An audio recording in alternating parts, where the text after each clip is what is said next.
세계가 패닉에 빠졌습니다. 카타르에 한국의 K2 전차가 도착하자마자 카타르 국방장관이 사퇴를 선언했기 때문입니다. 중동 지역의 끊임없는 분쟁에 대비해 독일제 레오파드 전차를 대당 200억이나 주고 구매한 카타르. 사막 기후에 최적화하기 위해 최고의 인재를 동원해 개조까지 성공했습니다. 사막에서만큼은 자신들의 전차가 최고라고 확신한 카타르는 한국을 불러 합동훈련을 진행했습니다.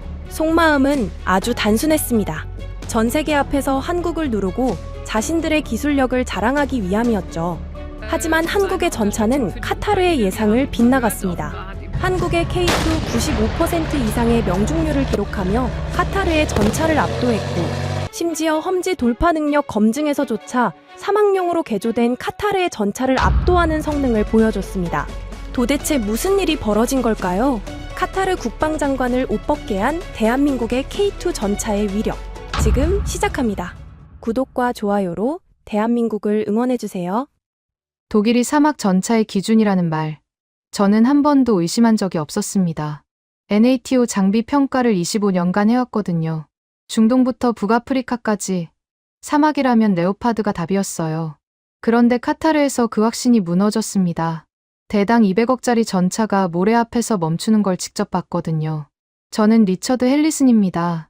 영국 출신이고 지금은 카타르 국방부 평가 라인에서 수석 자문을 맡고 있어요. 장비 조달이라면 웬만한 건 다 봐왔다고 자부해왔습니다. 그런 제가 한국 전차를 처음 접했을 때 어떤 생각을 했는지 아십니까? 비교할 가치도 없다고 봤습니다. 2025년 6월 23일 연합훈련 평가 항목을 확정하는 회의가 열렸습니다. 제가 직접 소집한 자리였어요. 참석자 명단을 훑으면서도 별다른 긴장은 없었습니다. 독일 전차가 이미 들어와 있고 한국은 그냥 일정에 끼어 있는 정도였으니까요. 평가 기준도 레오파드 중심으로 짜여 있었습니다. 굳이 바꿀 이유가 없었어요. 회의실에 들어서자 무바라크 알사니가 먼저 눈에 들어왔습니다. 도입 책임을 맡은 사람이었어요. 자리에 앉기도 전에 무바라크가 입을 열었습니다. 헬리슨, 이번 훈련 결과가 중요합니다. 대당 200억이에요. 200억짜리 결정을 우리가 했다는 걸 잊으면 안 됩니다. 저는 고개를 끄덕였습니다. 그 숫자가 부담스럽지 않았다면 거짓말이에요. 하지만 독일 전차라면 그 정도 값어치는 한다고 봤습니다. 무바라크의 압박이 불편하기보다는 당연한 확인 절차처럼 느껴졌어요. 도입 라인이 신경 쓰는 건 이해할 수 있었습니다. 결과가 나쁘면 책임 공방으로 번지는 게 이쪽 바닥이니까요. 알고 있습니다. 평가 항목은 기존대로 가져갑니다. 사격, 기동, 정비 점검까지 레오파드 기준으로 다 맞춰놨으니까요. 무바라크가 고개를 끄덕였습니다. 그제야 긴장이 조금 풀리는 표정이었어요. 저도 그 압박을 모르지 않았습니다. 하지만 독일이 기준이라는 확신이 있었기 때문에 크게 걱정하지는 않았어요. 25년간 쌓아온 경험이 그렇게 말하고 있었거든요. 그때 디트리 팔크가 발표대로 나섰습니다. 독일 측 인사였어요. 현장 브리핑을 맡은 사람이었습니다. 디트리는 슬라이드를 띄우며 레오파드의 사막 적응 사양을 설명하기 시작했어요. 레오파드는 사막 환경에 최적화된 냉각 시스템을 갖추고 있습니다. 모래 여과 장치도 강화됐고요. NATO 기준으로 검증된 장비입니다. 저는 그 설명을 들으면서 고개를 끄덕였습니다. 익숙한 내용이었어요. 25년간 들어온 얘기와 크게 다르지 않았습니다. 독일이 기준이라는 건 이 바닥의 상식이었거든요. 디트리의 브리핑은 그 상식을 다시 확인시켜 주는 것처럼 느껴졌어요. 회의실 분위기도 비슷했습니다. 다들 당연하다는 표정으로 듣고 있었어요. 카타르 실무진도 같은 분위기였습니다. 누군가 한국 전차 얘기를 꺼내자 회의실 분위기가 묘하게 가라앉았어요. 한국 전차요? 비교 대상이 아닙니다. 실무진 한 명이 그렇게 말했습니다. 다들 고개를 끄덕였어요. 저도 마찬가지였습니다. 한국이 전차를 만든다는 건 알았지만 사막에서 독일과 나란히 놓을 수준이라고는 생각하지 않았거든요. 그냥 일정에 끼어 있는 정도로만 봤습니다. 연합훈련이니까 형식적으로 참가하는 거라고 생각했어요. 그때 한국팀이 회의실에 들어왔습니다. 박성호라는 사람이 앞에 섰어요. 운용교관이라고 했습니다. 뒤에는 최기철이라는 기술자가 따라왔고요. 저는 형식적으로 자리를 안내했습니다. 솔직히 말하면 빨리 일정만 확인하고 넘어가자는 생각이었어요. 시간이 아깝다는 느낌까지 들었습니다. 박성호가 먼저 입을 열었습니다. 시험 절차 확인부터 하겠습니다. 사격 순서, 기동 구간, 점검 시점. 기존 계획대로 가는 겁니까? 저는 고개를 끄덕였습니다. 별다른 감흥이 없었어요. 절차를 따지는 건 당연한 일이니까요. 그런데 박성호는 거기서 멈추지 않았습니다. 점검 시점이 중요합니다. 사막에서는 사격 전후 점검 순서가 흐트러지면 장비가 멈출 수 있어요. 그 부분을 평가 항목에 반영할 생각이 있으신지 여쭤봐도 되겠습니까? 저는 속으로 의아했습니다. 점검 순서를 평가 항목에 넣자고요? 사격 결과가 핵심이지. 점검 순서가 무슨 대단한 변수라고. 이해가 되지 않았어요. 그냥 형식적인 질문이라고 생각하고 대답했습니다. 기존 항목대로 갑니다. 사격, 기동, 정비, 점검은 각 팀이 알아서 하는 겁니다.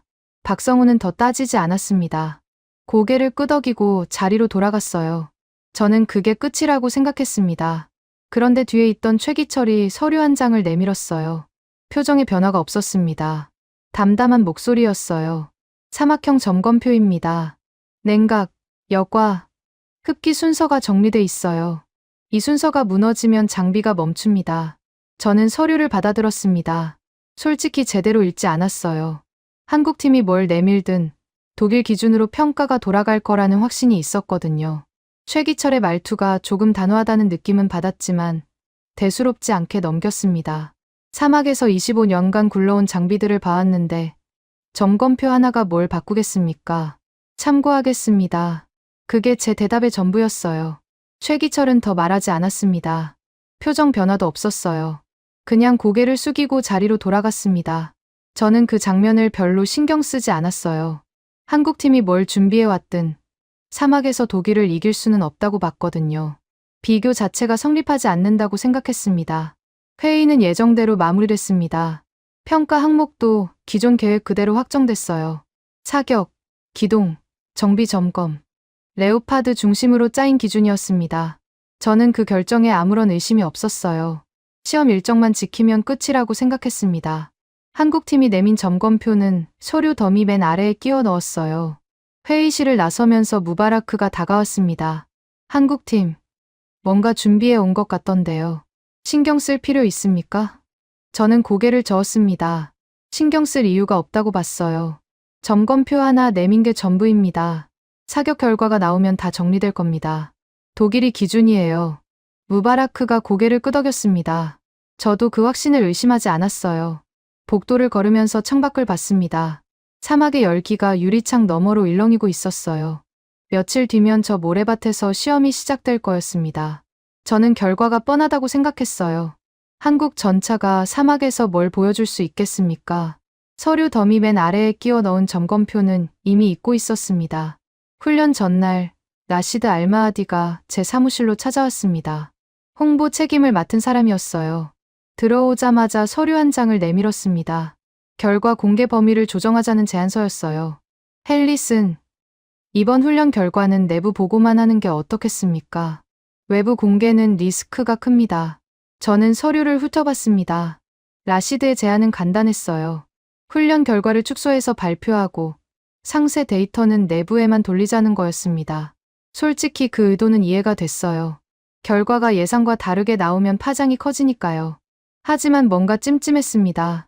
공개 범위를 줄이면 나중에 문제가 될 수 있어요. 감사가 들어오면 어떻게 설명할 겁니까? 라시드는 고개를 저었습니다. 감사는 제가 신경 쓸 문제가 아닙니다.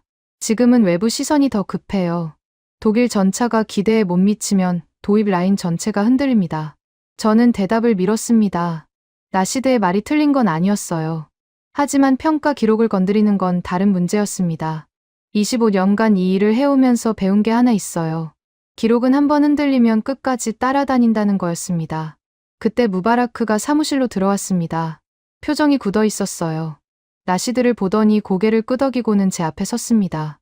헬리슨, 결과가 나쁘면 평가 라인도 책임을 져야 합니다. 알고 계시죠? 저는 속으로 한숨을 쉬었습니다. 압박이 시작된 거였어요. 도입 라인이 불안해하는 건 이해할 수 있었습니다. 대당 200억짜리 결정이었으니까요.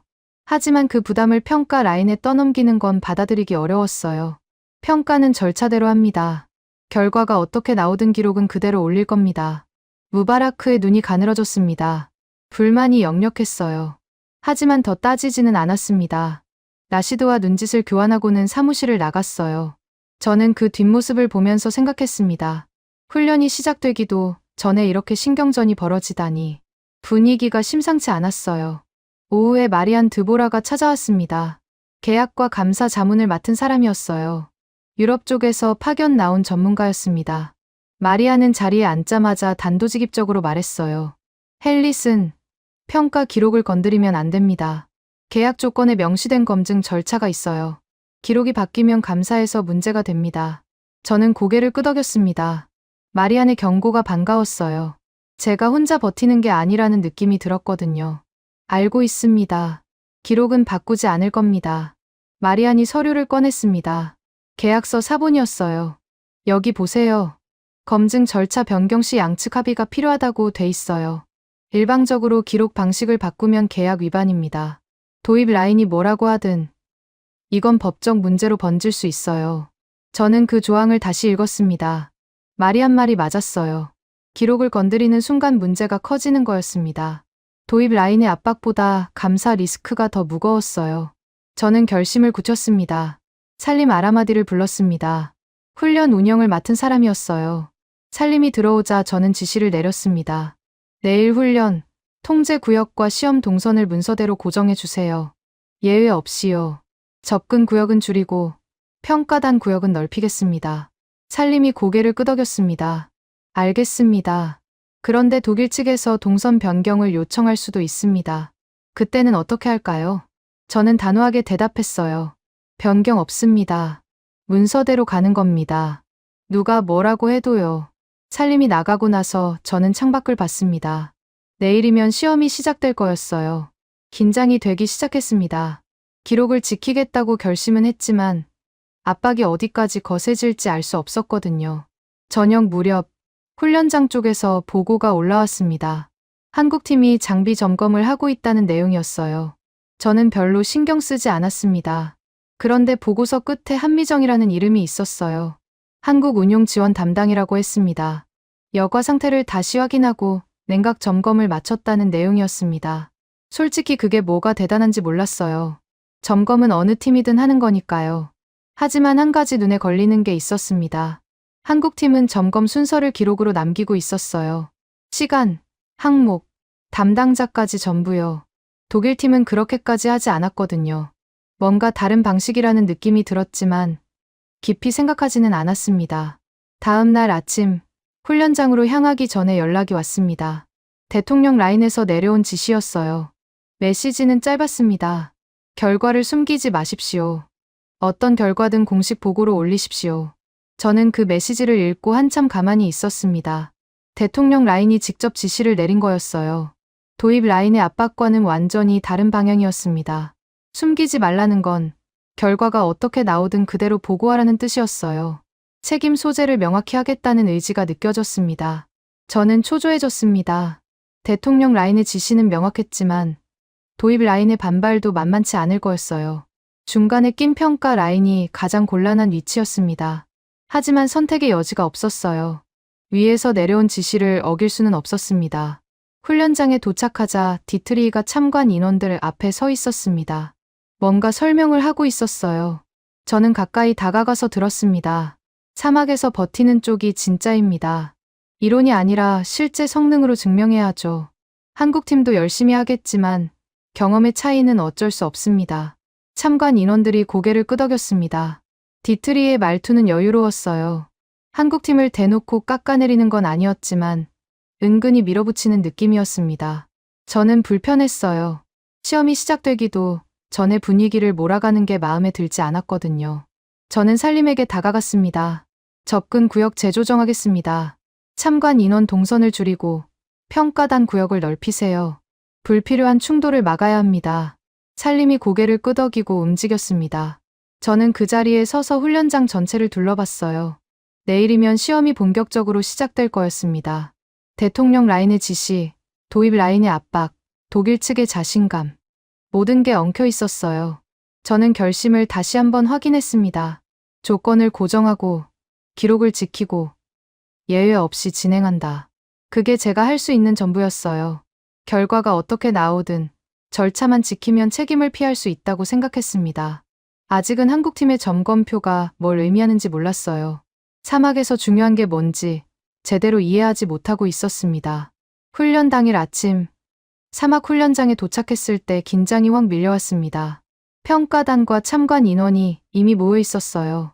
생각보다 사람이 많았습니다. 카타르 국방부 인사들, 독일 측 관계자들, 그리고 각국에서 온 참관단까지. 공개 시험이라는 게 실감났어요.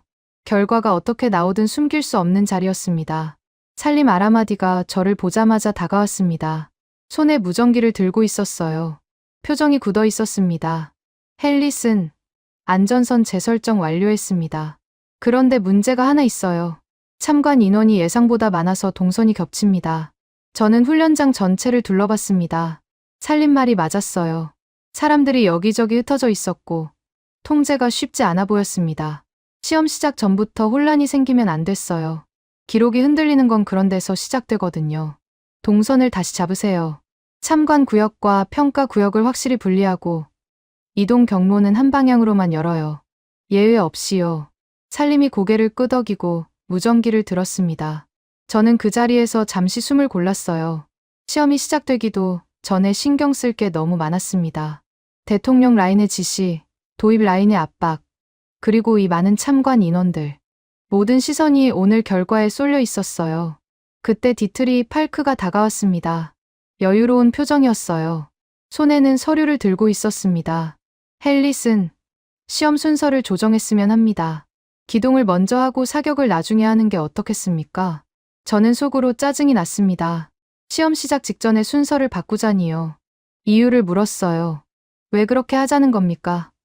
기존 계획대로 사격부터 하기로 했잖아요. 디트리가 어깨를 으쓱했습니다. 레오파드는 기동에서 강점이 있습니다. 사격보다 기동을 먼저 보여주는 게 인상적일 거예요. 참관 인원들한테도 좋고요. 저는 그 말을 듣고 불편해졌습니다. 인상적이라고요? 이건 평가 시험이지 홍보 행사가 아니었어요. 순서를 바꾸면 기록 체계가 흔들립니다. 계측 장비 설정도 다시 해야 하고 점검 타이밍도 틀어져요. 시작부터 예외를 허용하면 끝까지 문제가 생기는 법이었습니다. 순서는 바꾸지 않습니다. 사격부터 합니다. 계획대로요. 디트리의 표정이 굳어졌습니다. 불만이 역력했어요. 하지만 제가 평가 총괄이었습니다. 현장 결정권은 저한테 있었어요. 디트리는 더 따지지 않고 물러났습니다. 저는 그 뒷모습을 보면서 생각했어요. 독일 측이 벌써부터 흐름을 잡으려고 하는구나. 시험이 끝날 때까지 이런 식의 압박이 계속될 거라는 느낌이 들었습니다. 노아 앤더슨이 계측 장비 설치를 마치고 보고하러 왔습니다. 미국에서 파견 나온 계측 담당이었어요. 노아는 서류를 펼치며 설명을 시작했습니다. 거리 계측 장비와 탄착 분석 시스템 설치 완료했습니다. 사격거리는 5km 기준으로 세팅했고요.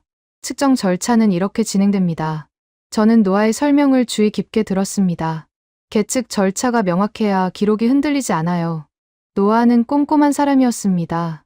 설명이 체계적이었어요. 사격 후 탄착 전 분석은 자동으로 진행됩니다. 데이터는 실시간으로 기록되고요. 수동 조작 여지가 없도록 시스템을 잠갔습니다. 저는 고개를 끄덕였습니다. 그 부분이 중요했어요. 나중에 누가 기록을 문제 삼더라도 계측 시스템이 자동으로 돌아갔다면 반박할 근거가 없거든요. 노아한테 한 가지 더 확인했습니다.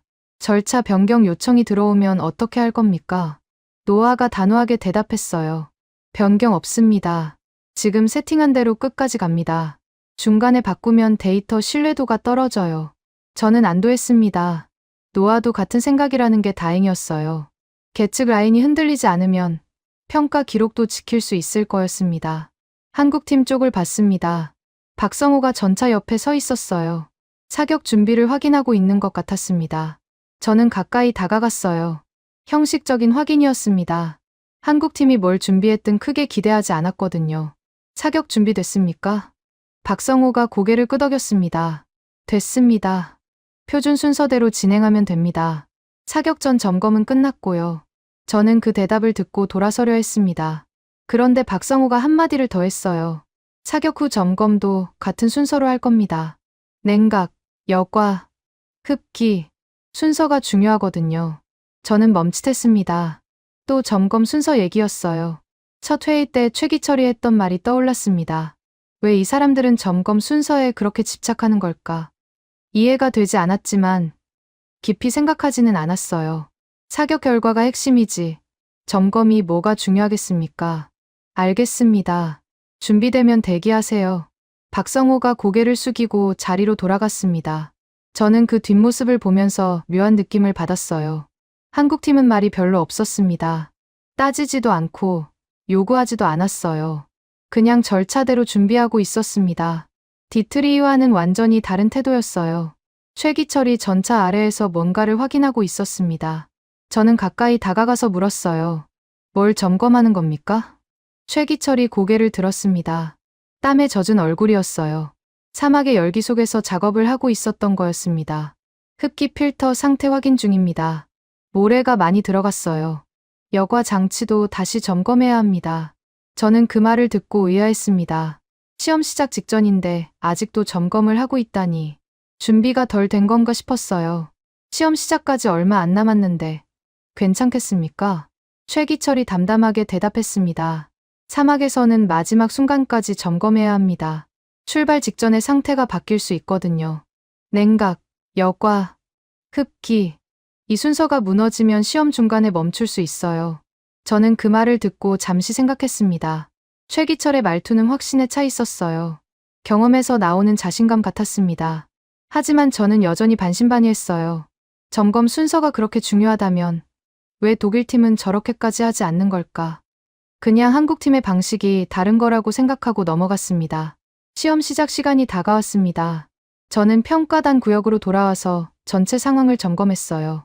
살림이 통제 구역을 잡고 있었고 노아는 계측 장비 앞에 서 있었습니다. 참관 인원들은 지정된 구역에 모여 있었어요. 디트리히는 독일 전차 쪽에서 뭔가 지시를 하고 있었습니다. 저는 무전기를 들었습니다. 손이 조금 떨렸어요.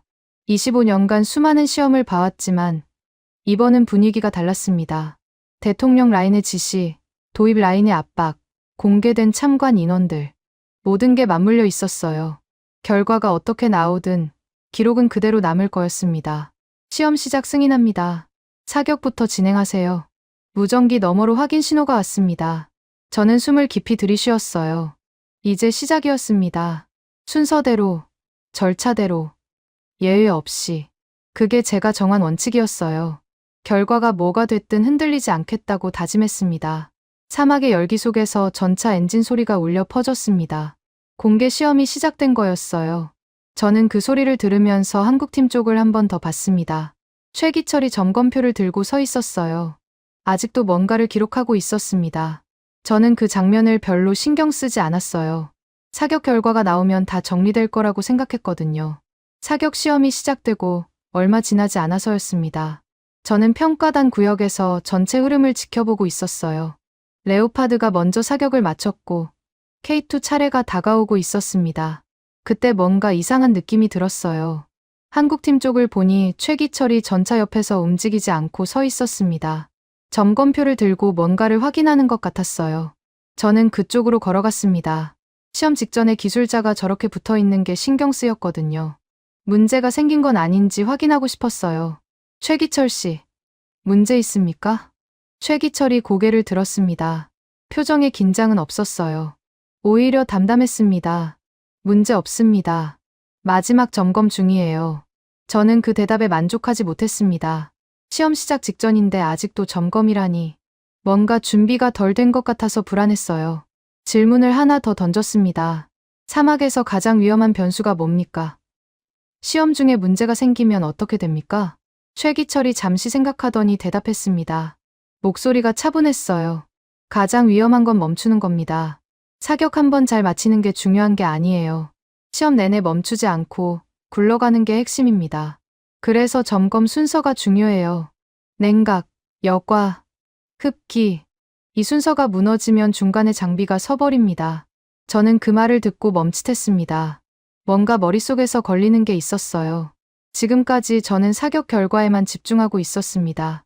명중률, 거리, 탄착점. 그게 평가의 핵심이라고 생각했거든요.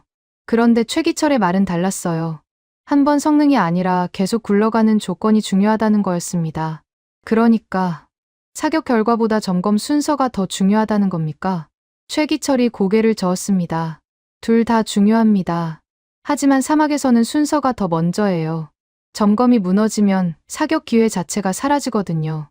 좋은 총을 가져도 장전을 못하면 소용없잖아요. 저는 그 비유를 듣고 이해가 됐습니다. 단순하지만 핵심을 찌르는 말이었어요. 25년간 장비 평가를 해왔는데 이런 관점은 처음이었습니다. 독일이든 미국이든 다들 성능 수치에 집중했거든요. 점검 순서를 평가 항목으로 보는 시각은 없었어요. 저는 평가단 구역으로 돌아오면서 생각을 정리했습니다. 최기철의 말이 맞다면 지금 평가 항목은 불완전한 거였어요. 사격 결과만 보면 사막에서 진짜 중요한 걸 놓치게 됩니다. 계속 굴러가는 조건, 멈추지 않는 흐름. 그게 사막 운용의 핵심이라면 평가 기준을 바꿔야 했어요. 결심이 섰습니다. 저는 노아 앤더슨을 불렀어요. 노아, 평가 항목을 추가하겠습니다. 사격 전후 점검 기록과 재가동 흐름을 묶어서 평가해 주세요. 노아가 눈을 크게 떴습니다. 예상 못한 지시였던 거예요. 지금 추가한다고요? 시험이 이미 시작됐는데요. 저는 고개를 끄덕였습니다. 알고 있습니다. 하지만 사격 결과만 보면 안 됩니다. 점검 순서가 유지됐는지, 재가동이 원활했는지, 그것도 기록에 남겨야 해요. 지금부터라도 체크하세요. 노아가 잠시 망설이다가 고개를 끄덕였습니다. 저는 그 자리에서 살림한테도 지시를 내렸어요. 통제 구역에서 점검 타이밍을 기록하라고요.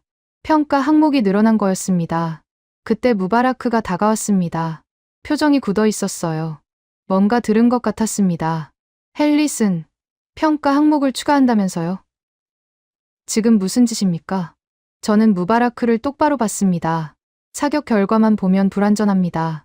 점검 흐름과 재가동까지 봐야 사막 운용 능력을 제대로 평가할 수 있어요. 무바라크의 얼굴이 붉어졌습니다. 항목이 늘면 도입 라인이 불리해집니다. 레오파드는 그런 기준으로 평가받은 적이 없어요. 지금 와서 기준을 바꾸는 건 불공정합니다. 저는 그 말에 흔들리지 않았습니다.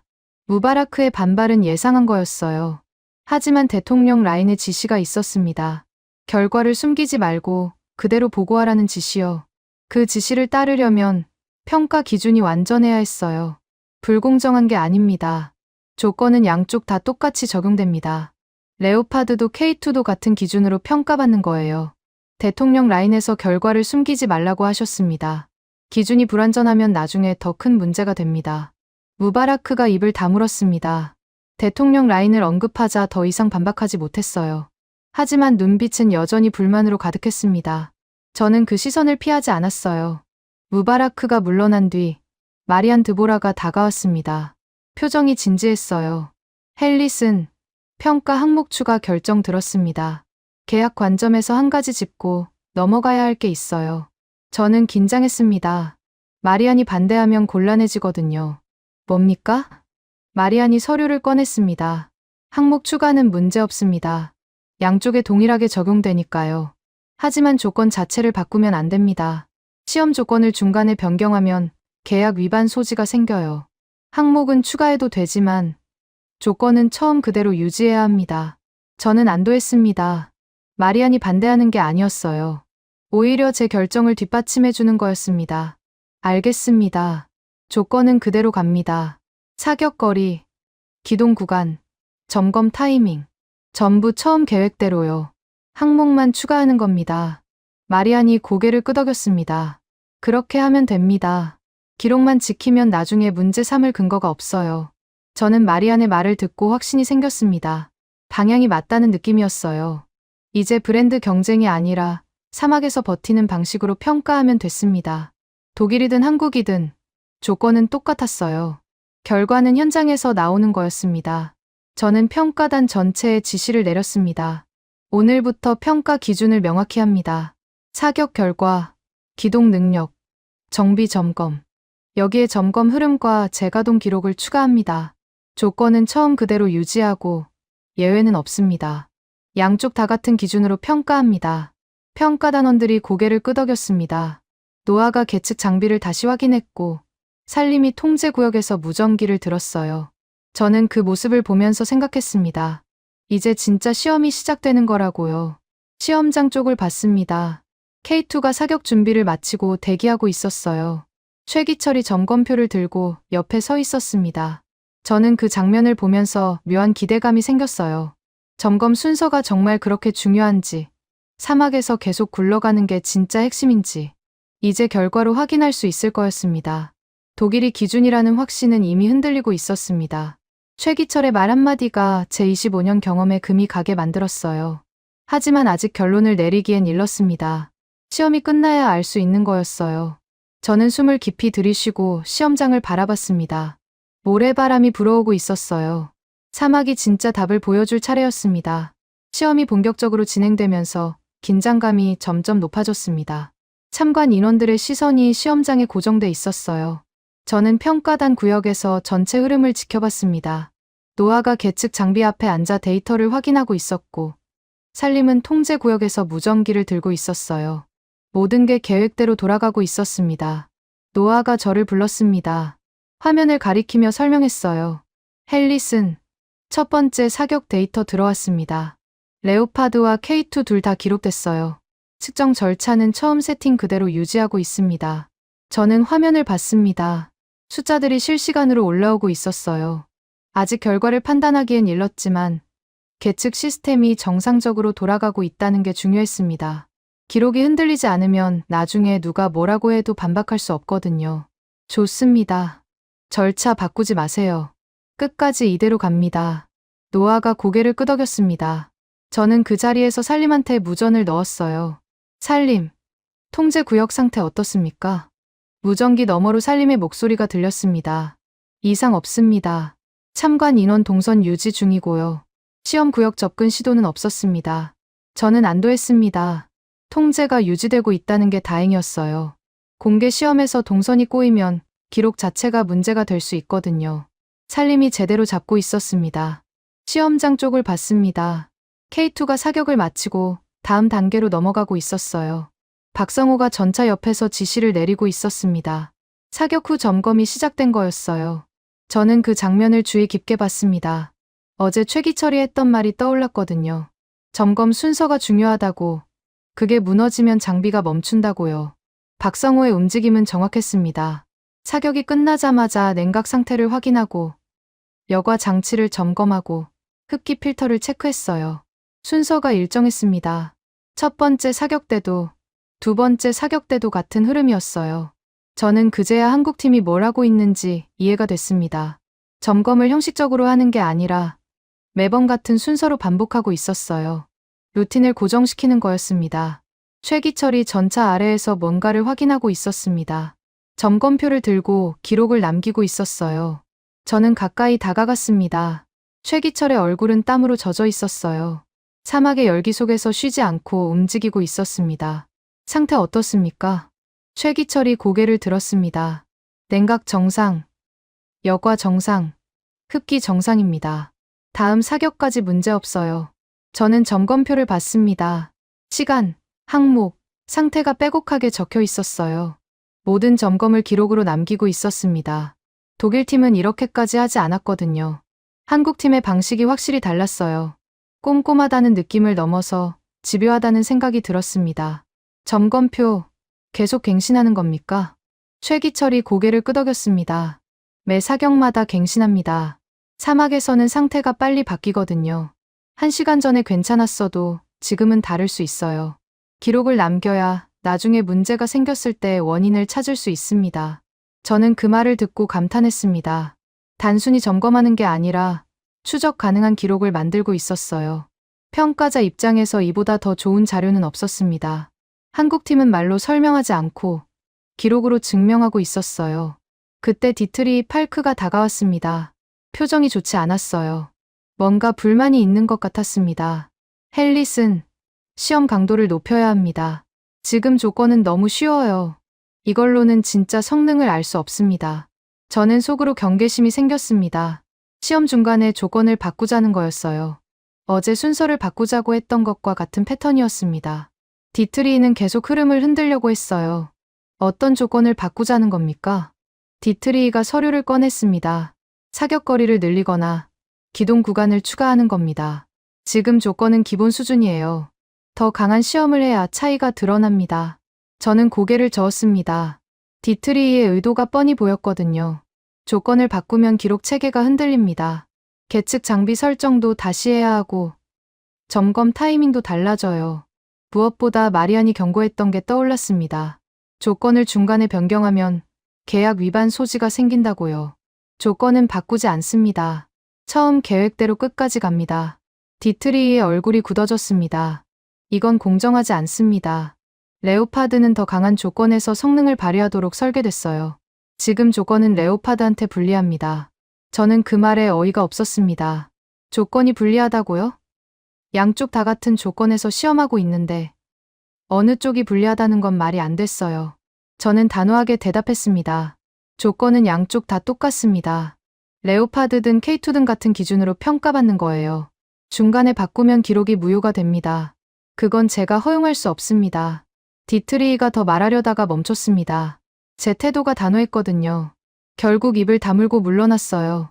저는 그 뒷모습을 보면서 생각했습니다. 독일 측이 점점 불안해하고 있구나. 시험이 예상대로 흘러가지 않는 거였어요. 잠시 후 무바라크가 다가왔습니다. 이번에는 다른 방식으로 압박을 해왔어요. 헬릿은 기록 정리 방식을 조정하면 어떻겠습니까? 지금 항목이 너무 많아요. 핵심만 남기고 나머지는 참고 자료로 빼는 겁니다. 저는 속으로 분노가 치밀었습니다. 기록 방식을 바꾸자고요. 그건 결과를 조작하자는 것과 다름없었어요. 도입 라인이 여기까지 밀어붙이는 건 예상 못했습니다. 기록 방식은 바꾸지 않습니다. 처음 확정한 항목 그대로 갑니다. 무바라크가 목소리를 높였습니다. 항목이 늘어나면 정리가 복잡해집니다. 상부 보고할 때 혼란이 생길 수 있어요. 핵심만 남기는 게 효율적입니다. 저는 그 말을 듣고 더 화가 났습니다. 효율이라고요? 이건 효율 문제가 아니었어요. 기록을 건드리면 평가 자체가 무너지는 겁니다. 대통령 라인에서 결과를 숨기지 말라고 지시했는데 기록 방식을 바꾸는 건 그 지시를 어기는 거였어요. 무바라크 씨, 대통령 라인 지시 기억하십니까? 결과를 숨기지 말고 그대로 보고하라고 하셨습니다. 기록 방식을 바꾸면 그 지시를 어기는 겁니다. 저는 그럴 수 없습니다. 무바라크의 얼굴이 붉어졌습니다. 대통령 라인을 언급하자 더 이상 반박하지 못했어요. 입을 다물고 물러났습니다. 저는 그 뒷모습을 보면서 한숨을 쉬었어요. 시험이 끝나기 전에 이런 압박이 계속될 거라는 걸 알았습니다. 버텨야 했어요. 끝까지 버텨야 기록을 지킬 수 있었습니다. 시험이 마무리 단계에 접어들었습니다. 마지막 사격이 끝나고 기동 시험도 완료됐어요. 저는 노아한테 최종 데이터를 확인했습니다. 노아, 측정 절차 끝까지 유지됐습니까? 노아가 고개를 끄덕였습니다. 예, 처음 세팅 그대로 끝났습니다. 중간에 변경 없었고요. 데이터 전부 기록됐습니다. 저는 안도했습니다. 계측 라인이 흔들리지 않았어요. 살림한테도 확인했습니다. 살림, 통제 구역 문제 없었습니까? 살림의 목소리가 무전기로 들렸습니다. 문제 없었습니다. 동선 유지됐고 접근 시도도 없었어요. 저는 평가단 전체를 둘러봤습니다. 모두가 지쳐 있었지만 흐름은 유지됐어요. 조건도, 절차도, 기록도 처음 그대로였습니다. 디트리이의 요구도, 무바라크의 압박도 막아냈어요. 시험장 쪽을 봤습니다. 한국팀이 장비를 정리하고 있었어요. 박성호가 마지막 점검을 확인하고 있었고, 최기철은 점검표를 정리하고 있었습니다. 저는 그 장면을 보면서 생각했어요. 한국팀은 끝까지 같은 순서를 반복했습니다. 사격 전 점검, 사격 후 점검, 재가동 확인. 한 번도 흐트러지지 않았어요. 저는 평가단원들에게 지시를 내렸습니다. 시험 종료입니다. 기록 정리 들어가세요. 반복 절차가 유지됐다는 점을 핵심으로 잡으세요. 조건 변경 없었고 측정 절차 그대로 끝났습니다. 이걸 중심으로 보고서 작성합니다. 평가단원들이 고개를 끄덕이고 움직이기 시작했습니다. 저는 그 자리에 서서 훈련장 전체를 둘러봤어요. 사막의 열기가 조금씩 식어가고 있었습니다. 시험은 끝났어요. 이제 숫자가 말할 차례였습니다. 시험이 끝난 다음 날 아침, 노아가 사무실로 찾아왔습니다. 손에 서류 뭉치를 들고 있었어요. 표정이 묘했습니다. 긴장도 아니고 흥분도 아닌 뭔가 복잡한 얼굴이었어요. 헬릿은 사격 결과 정리됐습니다. 직접 보셔야 할 것 같아요. 저는 서류를 받아들었습니다. 첫 페이지부터 숫자가 눈에 들어왔어요. K2의 장거리 사격 데이터였습니다. 사격거리 5km, 명중률 95% 이상, 반복 확인 포함이라는 주석이 달려 있었어요. 저는 그 숫자를 보고 멈칫했습니다. 예상보다 훨씬 높았거든요. 이게 맞습니까? 노아가 고개를 끄덕였습니다. 맞습니다. 계측 시스템이 자동으로 기록한 거예요. 수동 조작 없었고요. 반복 사격에서도 비슷한 결과가 나왔습니다. 저는 서류를 한 장씩 넘겼습니다. 탄착점 분석, 거리별 명중률, 재사격 데이터까지 모든 숫자가 일관됐어요. 한두 번 잘 맞힌 게 아니라 반복해서 같은 결과가 나온 거였습니다. 이건 운이 아니었어요. 실력이었습니다. 당혹스러웠습니다. 솔직히 이 정도일 줄은 몰랐어요. 한국 전차가 사막에서 독일과 비교될 수준이라고는 생각하지 않았거든요. 그런데 숫자가 그렇게 말하고 있었습니다. 5km에서 95%. 이건 무시할 수 없는 결과였어요. 레오파드 데이터는 어떻습니까? 노아가 다른 서류를 꺼냈습니다. 레오파드도 기록됐습니다. 명중률은 K2보다 낮았어요. 거리별 편차도 더 컸고요. 저는 두 자료를 나란히 놓고 비교했습니다. 차이가 분명했어요. K2는 거리가 늘어나도 명중률이 크게 떨어지지 않았는데 레오파드는 편차가 있었습니다. 사막 조건에서 안정성이 다른 거였어요. 저는 그 숫자를 보면서 생각했습니다. 독일이 기준이라는 말, 이제는 쉽게 할 수 없게 됐구나. 오전 중으로 무바라크가 사무실에 들이닥쳤습니다. 문을 열자마자 목소리를 높였어요. 헬릿은 결과 봤습니다. 이건 조건 문제입니다. 시험 조건이 K2한테 유리하게 설정된 거예요. 저는 속으로 분노가 치밀었습니다. 조건 문제라고요? 양쪽 다 똑같은 조건에서 시험했는데 이제 와서 조건을 탓하는 건 말이 안 됐어요. 저는 차분하게 대답했습니다. 조건은 양쪽 다 동일했습니다. 사격거리, 기동 구간, 점검 타이밍, 전부 처음 계획대로 진행했어요. 중간에 변경 없었습니다. 무바라크가 책상을 쳤습니다. 그래도 표현을 조정해야 합니다. 95%라고 그대로 올리면 파장이 큽니다. 좀 더 낮춰서 쓰는 게 어떻겠습니까? 저는 그 말을 듣고 어이가 없었습니다. 숫자를 낮춰 쓰자고요.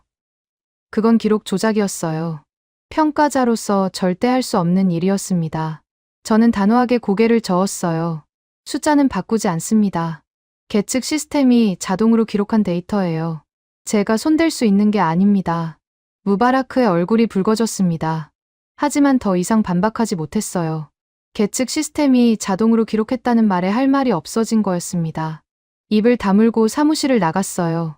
무바라크가 나간 직후 라시드 알마하디가 들어왔습니다. 홍보 책임답게 다른 방식으로 접근했어요. 목소리가 부드러웠습니다. 헬릿은 결과 자체를 바꾸자는 게 아닙니다. 발표 문구만 조정하면 어떨까요? 외부 파장을 줄일 수 있어요. 저는 라시드를 봤습니다. 무바라크보다는 영리한 접근이었어요. 숫자는 그대로 두고 표현만 완화하자는 거였습니다. 하지만 본질은 같았어요. 결과를 흐리게 만들자는 거였습니다. 어떤 문구를 조정하자는 겁니까? 라시드가 서류를 꺼냈습니다. 예를 들어 95% 이상이라고 쓰는 대신 높은 명중률을 기록했다고 쓰는 거죠. 구체적 숫자를 빼면 해석의 여지가 생깁니다. 저는 그 제안을 듣고 불편해졌습니다. 숫자를 빼면 해석의 여지가 생긴다고요? 그건 정확히 도입 라인이 원하는 거였어요. 결과를 애매하게 만들어서 책임을 피하려는 거였습니다. 저는 고개를 저었어요. 구체적 숫자를 빼면 보고서의 신뢰도가 떨어집니다. 대통령 라인에서 결과를 숨기지 말라고 지시하셨어요. 숫자를 그대로 올리는 게 맞습니다. 라시드가 잠시 망설이다가 고개를 끄덕였습니다. 대통령 라인을 언급하자 더 이상 밀어붙이지 못했어요. 저는 그 자리에서 결심을 굳혔습니다. 기록은 그대로 간다. 숫자도 표현도 바꾸지 않는다. 그게 평가자로서 제가 할 수 있는 전부였어요. 오후에 상부 보고가 시작됐습니다. 대통령 라인에서 국방부 장관을 불렀다는 소식이 들렸어요. 도입 판단을 따져 묻는다는 거였습니다. 저는 그 소식을 듣고 긴장이 됐어요. 일이 커지고 있었습니다. 시험 결과가 단순한 평가를 넘어서 책임 추궁으로 번지는 거였어요. 얼마 지나지 않아 충격적인 보고가 내려왔습니다. 국방부 장관이 해고됐다는 거였어요. 저는 그 소식을 듣고 한참 가만히 있었습니다. 해고라니. 시험 결과 하나로 장관이 잘리는 건 예상 못했어요. 도입 라인 전체가 흔들리는 거였습니다. 무바라크가 다시 사무실로 찾아왔습니다.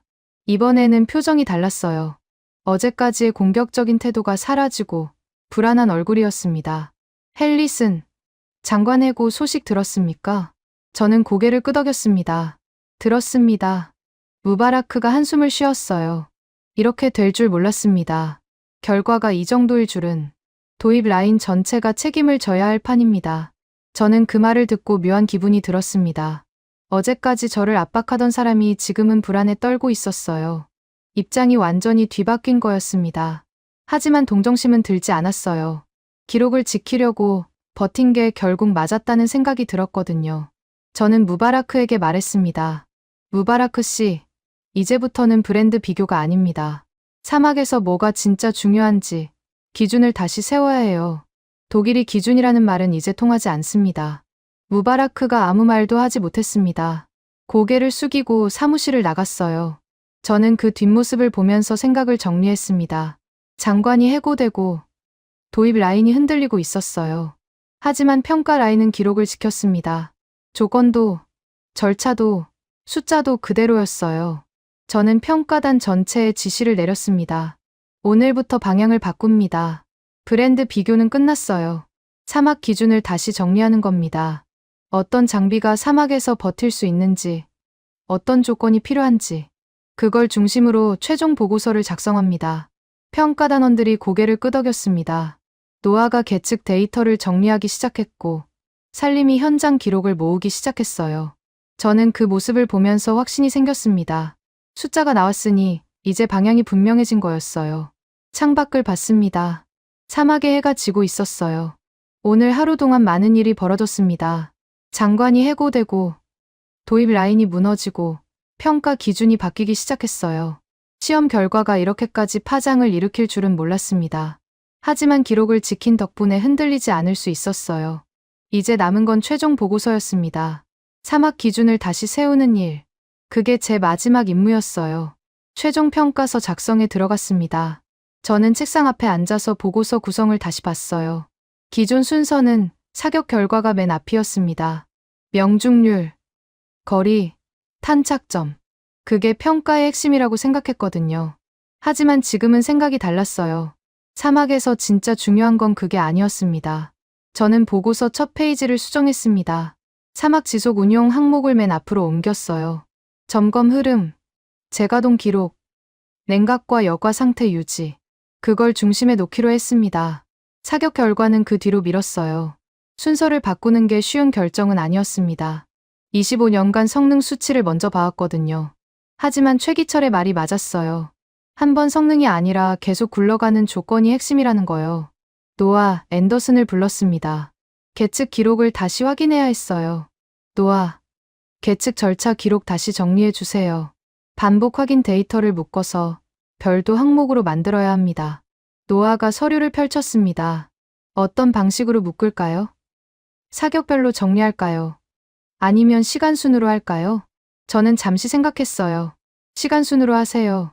첫 번째 사격부터 마지막까지 계측 절차가 어떻게 유지됐는지 흐름이 보여야 합니다. 중간에 변경 없었다는 걸 명확히 보여줘야 해요. 노아가 고개를 끄덕였습니다. 알겠습니다. 측정 시점, 장비 설정, 데이터 기록 시간까지 전부 넣을게요. 수동 조작 여지가 없었다는 것도 주석으로 달겠습니다. 저는 안도했습니다. 노아가 의도를 정확히 이해한 거였어요. 계측 기록이 완전해야 나중에 누가 문제 삼아도 반박할 수 있거든요. 기록이 증거가 되는 거였습니다. 노아가 작업을 시작하고 얼마 지나지 않아 한미정이 사무실로 찾아왔습니다. 한국 운용 지원 담당이었어요. 손에 서류 뭉치를 들고 있었습니다. 헬리슨 씨, 사막형 운용 준비 사항 정리했습니다. 평가서에 참고 자료로 붙여도 될까요? 저는 서류를 받아들었습니다. 냉각 시스템 사전 점검 항목, 여과 장치 교체 주기, 흡기 필터 관리 기준. 꼼꼼하게 정리돼 있었어요. 한국팀이 시험 전에 어떤 준비를 했는지 한눈에 보였습니다. 저는 그 서류를 보면서 존중심이 생겼어요. 말로 설명하지 않고 기록으로 보여주는 방식이 인상적이었거든요. 붙이겠습니다. 참고 자료가 아니라 본문 부록으로요. 사막 운용 준비가 어떻게 이뤄졌는지 보여주는 게 중요합니다. 한미정이 고개를 숙였습니다. 감사합니다. 최기철 씨도 점검표 정리 중입니다. 조금 있으면 가져올 거예요. 저는 고개를 끄덕였습니다. 한국팀은 끝까지 기록으로 승부하고 있었어요. 말다툼도 압박도 없었습니다. 그냥 자기들이 한 일을 정리해서 보여주는 거였어요. 처음 회의 때 점검표 하나 내밀던 모습이 떠올랐습니다. 그때는 대수롭지 않게 넘겼는데 지금 보니 그게 시작이었던 거였어요. 잠시 후 최기철이 들어왔습니다. 손에 두꺼운 파일을 들고 있었어요. 점검표 묶음이었습니다. 헨리슨 씨, 점검 기록 전부 정리했습니다. 시간 순으로 묶었어요. 사격 전 점검, 사격 후 점검, 재가동 확인까지 전부 들어 있습니다. 저는 파일을 받아서 펼쳐봤습니다. 페이지마다 시간, 항목, 상태, 담당자가 적혀 있었어요. 첫 번째 사격부터 마지막까지 빠진 게 없었습니다. 모든 점검이 기록으로 남아 있었어요. 저는 그 꼼꼼함에 감탄했습니다. 이걸 전부 기록한 겁니까? 최기철이 담담하게 대답했습니다. 사막에서는 기록이 생명입니다. 문제가 생겼을 때 원인을 찾으려면 기록이 있어야 해요. 27년간 그렇게 해왔습니다. 저는 그 말을 듣고 멈칫했습니다. 27년이라고요. 최기철이 사막 운용을 27년간 해왔다는 거였어요. 저보다 경력이 길었습니다. 처음 회의 때 이 사람을 가볍게 봤던 게 부끄러웠어요. 점검표 하나에 27년의 경험이 담겨 있었던 거였습니다. 이 기록, 평가서 본문에 넣겠습니다. 사막 지속 운용의 핵심 근거로요. 최기철이 고개를 숙였습니다. 표정에 변화는 없었어요. 그냥 할 일을 했다는 듯한 태도였습니다. 저는 그 모습을 보면서 생각했어요. 이 사람은 처음부터 결과를 알고 있었던 게 아닐까. 말로 설득하려 하지 않고 시험장에서 보여주면 된다는 걸 알고 있었던 거였어요. 오후에 무바라크가 다시 찾아왔습니다. 예상한 일이었어요. 평가서 구성이 바뀌었다는 소식을 들었을 거였습니다. 헨리슨, 평가 항목을 줄여야 합니다. 지금 구성은 너무 복잡해요. 상부에서 읽기 어렵습니다. 저는 그 말을 듣고 경계심이 생겼습니다. 또 시작이구나. 항목을 줄이자는 건 결국 기록을 흐리게 만들자는 거였어요. 도입 라인이 마지막까지 발버둥치는 거였습니다. 어떤 항목을 줄이자는 겁니까? 무바라크가 서류를 가리켰습니다. 점검 기록이요. 사격 결과만 있으면 충분합니다. 점검 흐름까지 넣을 필요가 있습니까? 저는 단호하게 고개를 저었습니다. 점검 기록은 뺄 수 없습니다. 사막 지속 운용의 핵심 근거예요. 이걸 빼면 평가 자체가 불완전해집니다. 무바라크가 목소리를 높였어요. 불완전하다니요? 사격 결과가 있잖아요. 그걸로 충분합니다. 저는 그 말에 반박했습니다. 사격 결과만 보면 왜 그런 결과가 나왔는지 알 수 없어요. 점검 흐름이 유지됐기 때문에 시험 내내 장비가 멈추지 않은 겁니다. 그 과정을 빼면 결과의 의미가 사라져요. 무바라크가 입을 다물었습니다. 더 이상 반박하지 못했어요. 저는 그 자리에서 결론을 내렸습니다. 항목은 줄이지 않습니다. 지금 구성대로 최종본을 올릴 겁니다. 무바라크가 한숨을 쉬고 나갔습니다. 저는 그 뒷모습을 보면서 안도했어요. 마지막 압박도 막아낸 거였습니다. 그때 마리안 드보라가 들어왔습니다. 표정이 진지했어요. 헨리슨, 평가서 구성 변경 소식 들었습니다. 계약 관점에서 한 가지 확인하고 싶어요. 저는 긴장했습니다. 마리안이 문제를 제기하면 곤란해지거든요. 뭡니까? 마리안이 서류를 펼쳤습니다. 구성 변경은 문제 없습니다. 하지만 기록 자체가 흔들리면 안 돼요. 계측 데이터, 점검 기록, 현장 확인. 이 세 가지가 일치해야 합니다. 하나라도 어긋나면 감사해서 문제가 됩니다. 저는 고개를 끄덕였습니다. 세 가지 다 일치합니다. 노아가 계측 데이터 정리했고 최기철이 점검 기록 묶었어요. 현장 확인은 살림이 기록했습니다. 전부 시간순으로 맞춰져 있어요. 마리안이 서류를 확인하더니 고개를 끄덕였습니다. 좋습니다. 이 정도면 감사해서 문제 삼을 근거가 없어요. 기록이 완전합니다. 저는 안도했습니다. 마리안의 확인이 중요했거든요. 계약과 감사 관점에서 문제가 없다는 건 최종본을 올려도 된다는 뜻이었어요. 최종 회의가 열렸습니다. 카타르 국방부 평가 라인 전체가 모였어요. 저는 평가서 최종본을 발표했습니다. 사막 지속 운용 항목을 중심으로 점검 흐름과 재가동 기록을 설명했어요. 사격 결과는 그 뒤에 붙였습니다. 고온 40도 이상에서 3,800km 연속 주행. K2가 사막형 시험에서 보여준 지속 운용 능력이었습니다. 회의실 분위기가 달랐습니다. 훈련 전 회의 때는 한국 전차를 비교 대상이 아니라고 했던 사람들이었어요. 그런데 지금은 아무도 그런 말을 하지 않았습니다. 숫자와 기록이 앞에 있으니 반박할 수가 없었거든요. 카타르 실무진은 절차를 기준으로 질문했어요. 브랜드가 아니라 운용 방식을 따지기 시작한 거였습니다. 회의가 끝난 뒤 결론이 확정됐습니다. 동일 절차, 반복 확인을 근거로 평가 결과를 인정한다는 거였어요. 저는 그 결론을 받아서 상부에 제출했습니다. 평가 라인의 최종 보고였어요. 회의실을 나서면서 카타르 실무진 한 명이 다가왔습니다. 처음 회의 때 한국 전차를 낮춰봤던 사람이었어요. 헬릿은 솔직히 처음에는 형식적인 참가라고 생각했습니다. 한국팀이 이 정도일 줄은 몰랐어요. 저는 고개를 끄덕였습니다. 저도 마찬가지였습니다. 그 한마디가 전부였어요. 더 긴 설명은 필요 없었습니다. 현장 반응이 바뀌고 있었어요. 체면에서 수긍으로. 독일이 기준이라는 말은 이제 아무도 하지 않았습니다. 훈련이 끝나고 며칠이 지났습니다. 한국팀이 철수 준비를 마쳤다는 보고가 올라왔어요. 저는 훈련장으로 향했습니다. 굳이 가지 않아도 되는 일이었어요. 평가 보고서는 이미 제출했고 제 역할은 끝난 거였습니다. 그런데 발걸음이 그쪽으로 향했어요. 한국팀이 어떻게 마무리하는지 보고 싶었거든요. 훈련장에 도착하니 한국팀이 장비를 정리하고 있었습니다. K2 전차 옆에서 몇 명이 움직이고 있었어요. 서두르는 기색이 없었습니다. 차분하게 순서대로 작업하고 있었어요. 저는 멀리서 그 장면을 지켜봤습니다. 시험 때와 똑같은 모습이었어요. 점검하고, 기록하고, 확인하고, 마지막까지 같은 방식이었습니다. 박성호가 전차 앞에서 뭔가를 확인하고 있었어요. 저는 가까이 다가갔습니다. 철수 준비 잘 되고 있습니까? 박성호가 고개를 돌렸습니다. 표정에 피로가 묻어 있었지만 눈빛은 차분했어요.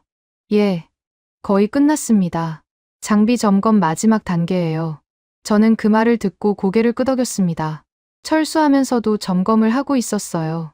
끝까지 같은 루틴이었습니다. 저는 질문을 하나 더 던졌어요. 시험 결과에 대해서 어떻게 생각하십니까? 만족스럽습니까? 박성호가 잠시 생각하더니 대답했습니다. 만족이라기보다는 준비한 대로 나왔다는 생각입니다. 특별히 잘한 것도 없어요. 그냥 절차대로 했을 뿐입니다. 저는 그 대답에 묘한 감정이 들었습니다. 95% 명중률을 기록하고도 특별히 잘한 게 없다고요. 겸손이 아니었어요. 진심으로 그렇게 생각하는 것 같았습니다. 한국팀에게는 이게 당연한 수준이었던 거였어요. 저는 그제야 깨달았습니다. 이 사람들은 처음부터 결과를 자랑하려고 온 게 아니었구나. 그냥 자기들 방식대로 했을 뿐이었어요. 최기철이 전차 아래에서 나왔습니다. 손에 점검표를 들고 있었어요. 마지막 기록을 정리하는 것 같았습니다. 저는 그쪽으로 걸어갔어요. 최기철 씨, 마지막 점검입니까? 최기철이 고개를 들었습니다. 땀에 젖은 얼굴이었어요. 사막의 열기 속에서 끝까지 작업하고 있었던 거였습니다. 예, 철수 전 최종 점검입니다. 이동 중에 문제가 생기면 안 되니까요. 저는 그 말을 듣고 감탄했습니다. 시험이 끝났는데도 점검을 하고 있었어요. 결과가 나왔으니 대충 해도 되는 상황인데 이 사람은 마지막까지 같은 기준을 유지하고 있었습니다. 저는 질문을 던졌어요. 점검표, 이번 시험 기록 전부 정리됐습니까? 최기철이 파일을 들어 보였습니다. 전부 정리했습니다. 사본은 평가 라인에 넘겼고요. 원본은 가져갑니다. 저는 그 파일을 봤습니다. 두꺼웠어요. 시험 기간 동안의 모든 점검이 담겨 있는 거였습니다. 저는 손을 내밀었어요. 한 번 봐도 되겠습니까? 최기철이 파일을 건넸습니다. 저는 페이지를 넘기면서 기록을 훑어봤어요. 시간, 항목, 상태, 담당자. 첫 번째 점검부터 마지막까지 빠진 게 없었습니다. 27년의 경험이 이 안에 담겨 있었어요. 저는 파일을 돌려주면서 말했습니다. 이 기록이 평가서의 핵심 근거가 됐습니다. 고맙습니다. 최기철이 고개를 숙였습니다. 표정에 변화는 없었어요. 그냥 할 일을 했다는 듯한 태도였습니다. 저는 그 모습을 보면서 존중심이 깊어졌어요. 이 사람은 처음부터 끝까지 일관됐습니다. 말로 설득하려 하지 않고 기록으로 보여줬어요. 그게 한국팀의 방식이었습니다. 훈련장을 떠나면서 저는 생각을 정리했습니다. 처음 회의 때 제가 어떤 태도였는지 떠올랐어요. 한국 전차를 비교 대상이 아니라고 봤습니다. 점검표 하나 내밀었을 때 대수롭지 않게 넘겼어요. 독일이 기준이라는 확신이 있었거든요. 25년간 쌓아온 경험이 그렇게 말하고 있었습니다. 부끄러웠습니다. 그 확신이 얼마나 얕았는지 이제야 알겠더군요. 강대국 이름을 먼저 보고 브랜드로 판단하던 습관이 있었어요. NATO 기준, 유럽 기준, 독일 기준. 그게 전부라고 생각했습니다. 그런데 사막시험에서 그 기준이 먼저 무너졌어요. 한국팀이 보여준 건 이름이 아니라 방식이었습니다. 점검 순서를 지키고 기록을 남기고 절차대로 반복하는 방식이요. 사무실로 돌아오니 무바라크가 기다리고 있었습니다. 예상 못한 방문이었어요. 무바라크의 표정이 달랐습니다. 며칠 전까지의 공격적인 태도가 사라지고 뭔가 정리된 얼굴이었어요. 헬리슨, 다음 주에 장비 검토 회의가 있습니다. 참석해 주시겠습니까? 저는 고개를 끄덕였습니다. 참석하겠습니다. 어떤 안건입니까? 무바라크가 서류를 꺼냈습니다. 회의 안건 목록이었어요. 저는 그 목록을 보면서 눈이 멈췄습니다.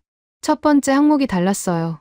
레오파드 추가 도입 검토가 아니라 사막 운용 조건 재정리였습니다. 무바라크가 설명했어요. 이번 시험 결과를 바탕으로 기준을 다시 세우려고 합니다. 브랜드가 아니라 조건 중심으로요. 어떤 장비가 사막에서 버틸 수 있는지, 어떤 절차가 필요한지, 그걸 먼저 정리하는 겁니다. 저는 그 말을 듣고 확인하고 싶은 게 생겼습니다. 독일 전차 이야기는 안 하십니까? 무바라크가 잠시 멈칫했어요. 그러더니 고개를 저었습니다. 먼저 할 얘기가 아닌 것 같습니다. 절차와 조건부터 따져야죠. 브랜드는 그 다음입니다. 저는 그 대답을 듣고 묘한 기분이 들었습니다. 무바라크가 바뀐 거였어요. 며칠 전까지 독일이 기준이라고 했던 사람이 이제는 절차와 조건을 먼저 말하고 있었습니다. 장관 해고 이후로 도입 라인 전체가 흔들렸거든요. 그 충격이 사고방식까지 바꾼 거였어요. 무바라크가 나간 뒤 저는 창밖을 봤습니다. 사막에 해가 저물고 있었어요. 이번 훈련에서 많은 게 바뀌었습니다. 장관이 해고되고 도입 라인이 무너지고 평가 기준이 달라졌어요. 하지만 가장 큰 변화는 제 안에서 일어난 거였습니다. 변화의 시작이 뭐였는지 생각해봤습니다. 숫자였을까요? 95% 명중률, 5km 장거리 사격. 그 숫자가 충격적이었던 건 사실이에요. 하지만 숫자만이 아니었습니다. 한국팀이 점검 순서를 지키며 중단을 막았던 과정이 더 컸어요. 사격 전 점검, 사격 후 점검, 재가동 확인. 매번 같은 순서로 반복했습니다. 한 번도 흐트러지지 않았어요. 최기철의 말이 떠올랐습니다. 사막에서는 한 번 성능이 아니라 계속 굴러가는 조건이 중요하다고요. 그 말이 맞았어요.